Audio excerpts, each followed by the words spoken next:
Ох уж эти обручи для волос занимают слишком много места. Пора уже сделать для них подставку.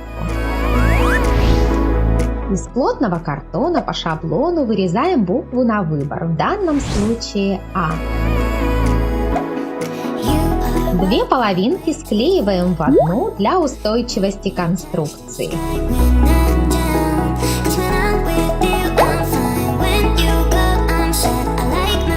Одну сторону обклеиваем полосками глиттерного фоамирана.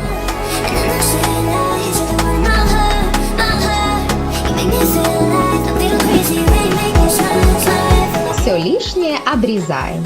Обратную сторону обклеиваем бумагой с бабочками.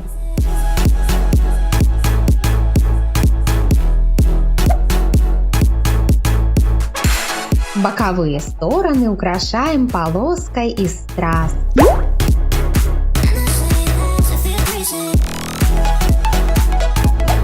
Ножки для подставки готовы. В качестве основания подставки используем подарочную коробку из-под новогодних конфет. Обклеим ее декоративным скотчем разных цветов. Приклеим ножки к основанию.